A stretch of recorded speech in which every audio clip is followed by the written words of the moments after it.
Bumulusok si Kai Sotto kontra Sydney Kings, pakitang gilas. Game day na ng Adelaide 36ers kontra dito sa remaining champion ng NBL na Sydney Kings. Home court advantage para sa Kings, starting 5 ng 36ers na Daniel Johnson, Mitch McAdoo, Nick Marshall, Antonius Cleveland at Robert Franks. Dito sa first quarter, slow start para sa 36ers, from 5-0 run ang kartada nila dito. First 2 points ng 36ers mula sa free throw attempt ni Daniel Johnson na nasundan naman ng isang fadeaway shot ni Antonius Cleveland. Maaga nag-init si Walton Jr. para dito sa Sydney Kings mula sa kanyang back-to-back 2-point pull-up. Under 3-minute mark ay pinasok na ang ating kababayan na si Kai Sotto. Mapapansin natin na hirap din si Kai Sotto na mapigilan itong big man ng Sydney Kings na si Xavier Cooks. Last 2 minutes ay nakapagtala si Kai ng kanyang unang puntos mula rin sa kanyang mintes na tira. Highly contested to mga chong, kaya buti nilang napasok si Kai yung pangalawang layup niya dito. Last 22 seconds dito sa first quarter, nakapagtala pa si Daniel Johnson ng isang 3-point pull-up, natapos ang first quarter up by 7 ng Sydney Kings, 24-17.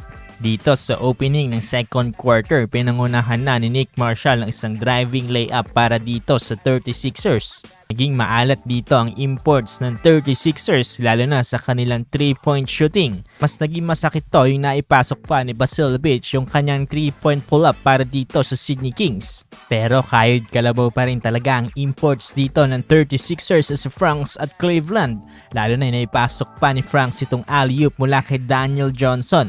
Last 4 minutes dito sa second quarter na muling pinasok ang ating kababayan na si Kai. Dito sa pagpasok ni Kai, naramdaman din yung presensya niya dito nga sa depensa, lalo na sa ilalim ng rim. Maganda rin mga chong yung pagkakataon na may pick and roll si Kai Sotto, kaso nga lang nababasa to ng kalaban kaya nabablock yung tira niya. Sa huling segundo dito sa second quarter, may pahabol pa na isang 3-point pull-up itong si Robert Franks. Natapos sa second quarter, up by 10 ng Kings, 48-38. Third quarter na, unti-unti nagiinit ang imports ng 36ers sa sina Franks at Cleveland. Sagutan mga chong ang pinakita nila dito sa pagitan ni Walton Jr. Dito ay pumukol na rin si Robert Franks ng isang 36'3" 3-point pull-up. Okay na sana yung ginawa dito ni Franks, kaso sinagot agad to ni Suarez ng isang 3-point pull-up din. Pero hindi pa rin pumayag dito ang 36ers. Kay Daniel Johnson naman mga chong isang 3-point pull-up. Maganda to mga chong dahil pumapasok na yung tira ng 36ers beyond the arc. Under 5 minutes remaining ay pinasok na ang ating kababayan na si Kai. Dito ay nakapagtala kagad siya ng 1 block.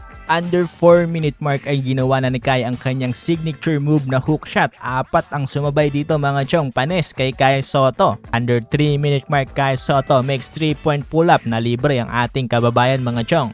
Dahil sa pamamagitan ng team effort ng 36ers, nababa na lamang nila sa 5 ang lamang dito sa third quarter, 75-60. Dito sa fourth quarter, biglang bumulusok ang Sydney Kings. Nabad ang ating kababayan mga chong, garbage time na rin dahil tambak ang Adelaide 36ers. Although sinulit pa rin to ng ating kababayan si Kai Sotto mga chong, nakapaglaro siya ng almost 15 minutes of playing time with 13 big points at 4 rebounds. Panalo ang Sydney Kings.